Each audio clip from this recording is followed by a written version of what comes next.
a historic figure in this building and a great leader and a great friend to both the governor and I. Ron Richard showed us all how to really serve the public of Missouri, and I'm sure he's smiling right now.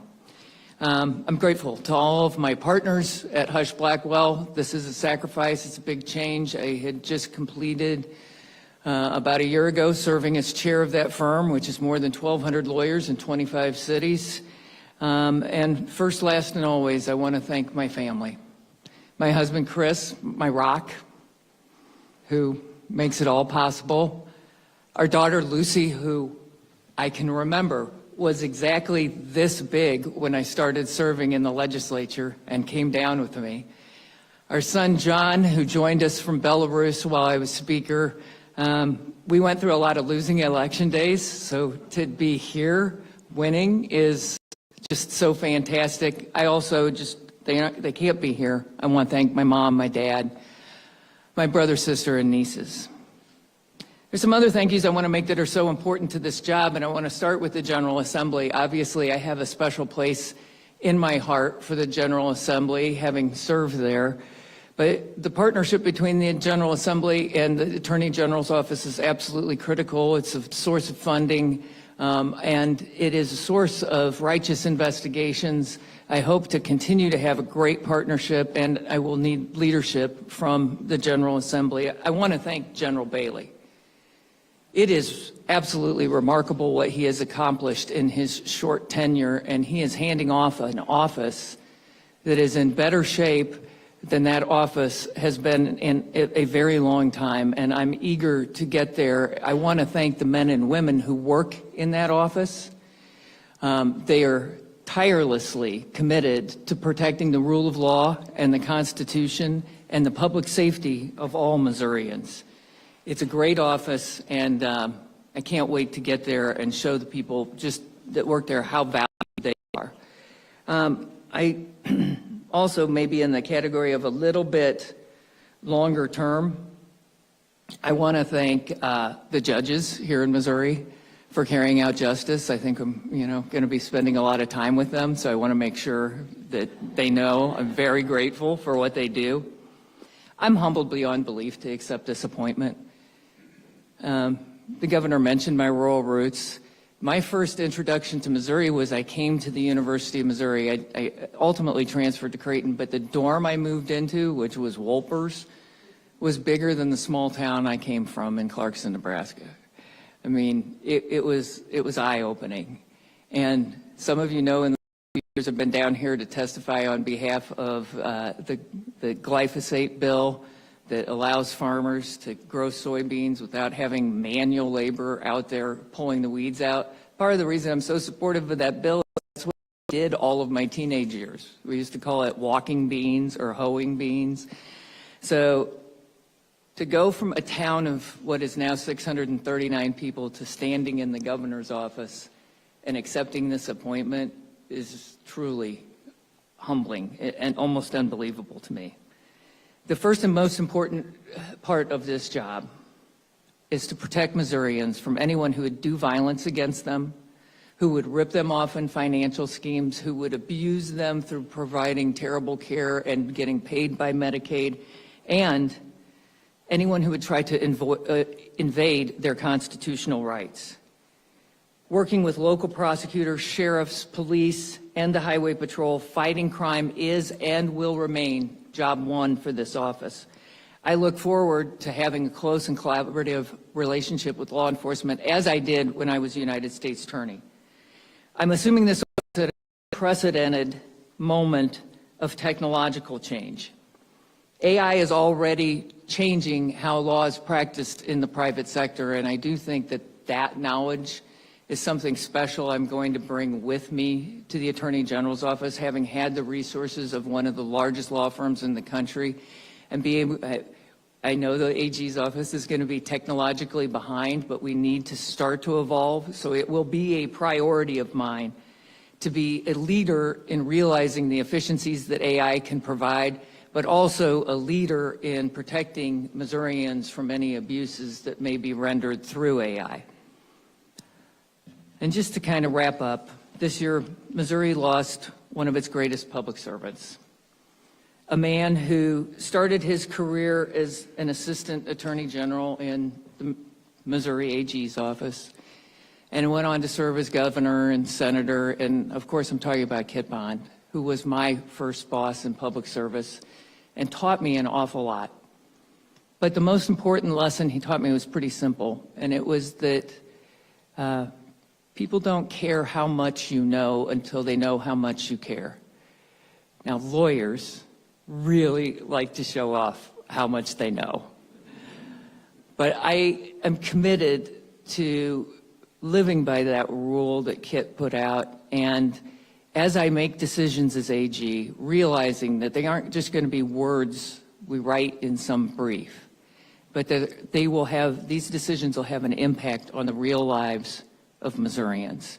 So, Governor, I promise to you that as AG, I will work as hard as I can. I will be innovative. I will adapt to changing times.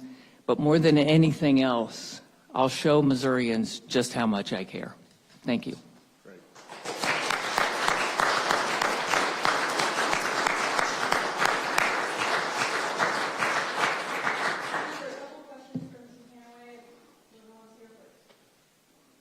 Ms. Hanaway, on September 8th, we'll swear an oath to uphold the state constitution. You consider Amendment 3 a part of that state constitution? It is currently a part of that state constitution. I know that there's ongoing litigation to clarify what exactly the amendment means. I think there's many unresolved issues, and the office has been pursuing that litigation, and I'll continue to do so. Part of your record includes a 14-week abortion ban, which is more lenient than the current Congress. What should the people of Missouri know about your personal views on that issue and how it will affect the ongoing litigation? Yeah, so I have a long history of being pro-life. I am pro-life. I, certainly have, like most women, or not most women, but many women, we had some infertility struggles. I'm empathetic to that, but I believe in the sanctity of human life. Since you represented there with liability lawsuits on pesticides, what's your plan to address that in the Attorney General's office when it comes to liability lawsuits? And then what's your plan also to address the rainbow express? Okay, so let me take the second one first. I have recently been working, just for those who don't know, you probably all know, our firm was retained onto a civil investigative demand from the AG's office on behalf of the Grain Belt Express. Since I had that matter in private practice, when I switch over to the Attorney General's office, I'll have to recuse myself, but the team that is there, the great team that is there, will be able to go forward without my input. I won't be able to deal with that case, but there's a great team on it, and they can continue to do their work. With respect to glyphosate, as far as I know, there's no ongoing litigation. I don't have a forward-looking plan to file litigation. I need to get, the first I heard of this, it might be interesting, last Tuesday. So I've had a week to sort of process all of this. So the Attorney General's office, over the past few Attorney Generals, they've only lasted about 2 years before they move on to higher office. I know you were in higher office before. Do you still have an interest at some point in serving in some higher office, or how long do you anticipate being there? So my game plan for sure is to serve the next 3 years, and then if Missourians will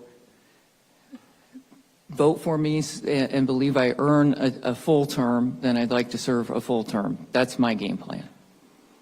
As the Attorney General's office, you issued a resolution passed to your office in charge of representing the police department. It seems to be taking control. I guess, are you prepared for that, or what are your thoughts on representing that? I will represent the police officers of the city of St. Louis with great pride. It was such an honor to get to work with them when I was U.S. Attorney. They would bring cases directly to our office. We did about 800, that might be a high number, but hundreds of felon in possession of firearms cases that St. Louis Police Bureau directly to us. So I've worked with them closely for a long time, and I'll be proud to represent them. Are there other issues that you foresee a need to recuse yourself from? And then also, do you continue to plan to continue on the forum with the St. Louis Sheriff? So second one first, again, because it's the easy one. Yes, I do intend to continue to pursue that. I think one of the really great achievements of Andrew Bailey as a has been to make sure that our public officials serve with integrity, and he's removed those who don't. And so I definitely will continue to pursue the case involving the sheriff. And there is one other thing that I do need to recuse myself from. I'm just not remembering what it is right now. But, you know, there'll probably be a few other clients that, like, come up. Will we see a difference in the way you operate the office and last out issues of the day? I don't know that you'll see an issues difference. And I'm not intimately familiar with how some of my predecessors managed. My style is to manage by walking around and really spending a lot of time with the people in that office. There are a lot of really good, talented people. I want to communicate to them that the work they do is valuable, that they are valued, and I know that they have some ideas about how to do it more effectively, and I'd really like to hear them. Two things to follow up on her. One, you mentioned the people across the street and their capability. Will Andrew Bailey's staff be Captain Hanaway's staff? Yes. Two, you have made it clear, both of you this morning, that your focus will be prosecution. Your predecessor's focus, arguably, was litigation. Does this represent a change, a significant change of focus in what that office is about? I believe that Andrew Bailey was absolutely focused on preventing and prosecuting violent crime. I think the office has been focused on that, and it's going to continue to be focused on it. It is the #1 problem facing our state. We can't have economic development. We can't have next generations who want to stay here and make their lives here if they don't feel safe. So that's where we're going to be focused. Thank you. Now take some questions to the governor. Governor, the announcement for Andrew Bailey was just yesterday. How much runway could you have had to prepare for the decision? As Catherine said, there was just a few days' notice that we had in the last week or so, I would say, that we had an indication this could be happening. And so kind of back to my business skills, when you know there's something brewing out there, you want to try to be as ready as you can. We saw that with Governor Parson with multiple different appointments in his governorship. So you always want to be ready for something like this.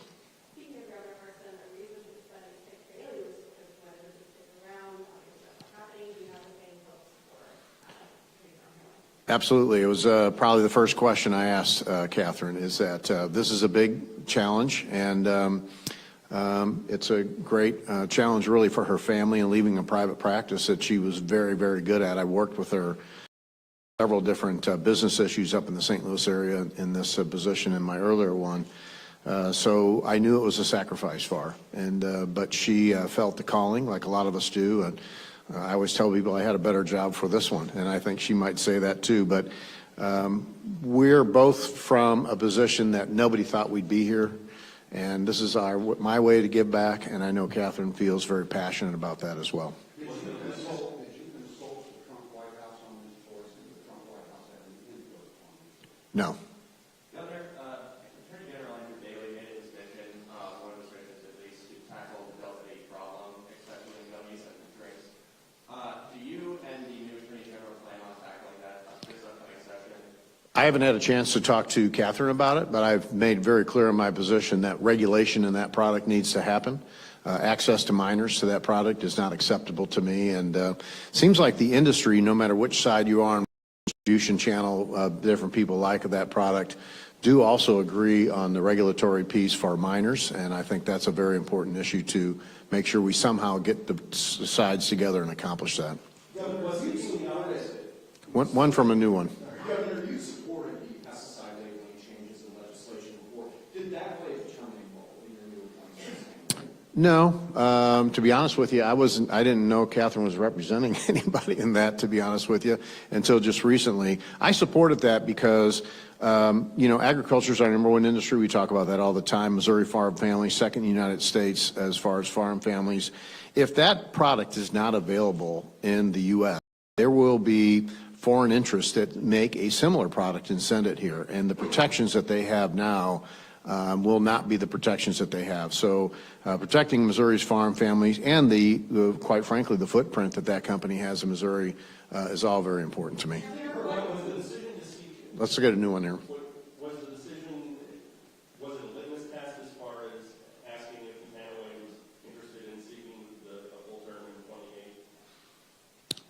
28? I'm interested in providing that office stability. I think that's safe to say. For sure, the rest of this term, which is roughly 3.5 years, anybody who is in any of these offices has a personal decision if it fits with their family, if they like the job, et cetera, to continue to run. But Catherine told me that that would be her intention, is that not only to serve out this, but to seek election. And have you talked to anybody else about the position? Not directly. Our team probably has talked to a few other people that were interested, but I have not directly talked to anybody else. What was your decision in choosing her versus any of the other ones? And then also, what are you hoping that her plan includes to address the Greenbelt Expressway and also their Well, as you can imagine, there's a whole bunch of people when this news broke yesterday that were interested in the job, and a lot of really good qualified people, men and ladies that I know very well that would all be very good at this. As I mentioned, I've known Catherine for a long time. She's run statewide before. I know that she is incredibly tough on crime. In her previous role, she has proven that. My #1 thing is public safety and being able to work with the men and ladies who protect our communities all around the state. That was really important to me. It was very important to Andrew Bailey, who did a good job, and I felt like Catherine would represent the men and women in blue as good as anybody I knew. Others would have as well. But that, combined with some of her past experiences, her passion for the state of Missouri, those are the types of things. You want somebody you can work with, you can trust, and Catherine alluded to it, not only just the legislators in the House and the Senate, but communities across the state will find Catherine shares that same vision of public service being a priority for us. As far as the grain belt is concerned, I've said all along, I'm a big believer in private property rights, and if I had a Century Farm and somebody came and said, I used eminent domain and I'm going to go across your farm now, I wouldn't be very happy about it either. And so I know rural Missourians are very much in tune to trying to make sure they protect the property rights that they've worked so hard to maintain, and I will continue with that position.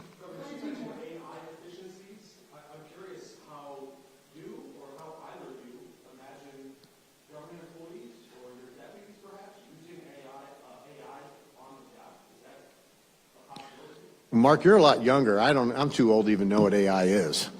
But I thought it was interesting that Catherine brought that up, because it is a real threat to people right now. You're seeing this happen, and especially a lot in our seniors and other populations that we have across this country and here in the United States, where they're using AI deceptively to get people to react to certain offers or situations.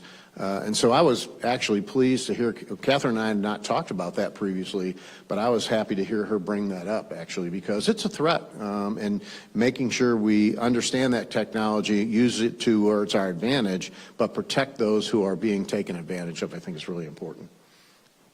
I was just going to say there's some very basic things that can be done right away, like comparing deposition transcripts. You can automate that.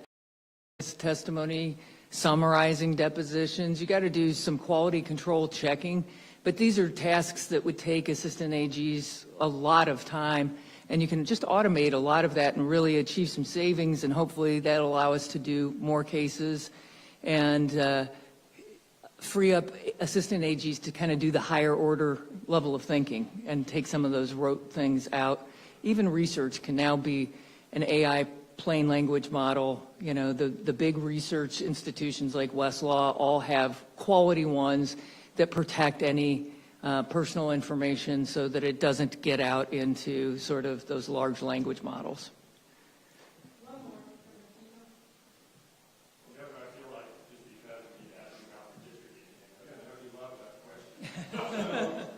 Where's the map I gave you last week, Dave? I gave him a map, everybody. So, you know, the Texas Democratic turn, it looks like Texas is actually going to move forward with the district. So, is Texas moving to do that? Is that a necessary step for you? Are you waiting to see Texas move before you follow federal step? No, I don't think that was, we've been obviously watching what Texas is doing. Other states are considering doing this as well, as you know. And I've said all along that it's interesting to me that the Democrats start talking about gerrymandering. When you look at the states they're in charge of, that is the definition of gerrymandering. So our goal, if we move forward, and there's no decision to move forward, Dave, is to make sure Missouri's values are reflected in Washington, D.C. And I've said many times that I think our current speaker does a very good job of matching the values of Missourians. Governor, there is political capital that could be spent though by going forward with that. If California and New York are going to counter Texas and it's a wash and it does nothing to change the outcome in Washington next year, do you really want to get on this state on? Well, there's always political capital, Kermit, in any decision that you make, as you know. But I'm not sure how they could gerrymander those states more. They're pretty well tied up. But you can't, that can't factor into the process. The process has to be, in my opinion, who represents Missouri's values the best, and what do we need to do to make sure that continues into the future. So do you not think that a 6-2 map is representative of Missouri's values? I think that Speaker Johnson is representative of Missouri values, and making sure he stays there. I don't think Congressman Jeffries and some of the comments, especially that he's made lately, do not match Missouri's values. Even Democratic values in this state do not match some of the things and positions he's taken, and that is concerning to me, and it's concerning. As you know, we just finished 11 days of the state fair. I heard right. It's very concerning to many Missourians who hear some of the positions that he's taken from a state, by the way, that's about to try to elect a pronounced socialist as their mayor. That definitely does not match Missouri's values. New York actually has federal maps and a commission to draw. Would you bring that to Missouri? I haven't contemplated that yet, Mark. I know that they do have a commission, but that's not something we've looked into, and I don't know if that's that might take constitutional action in order to do that, would be my guess. But thank you guys for being here today. Congratulations to Catherine.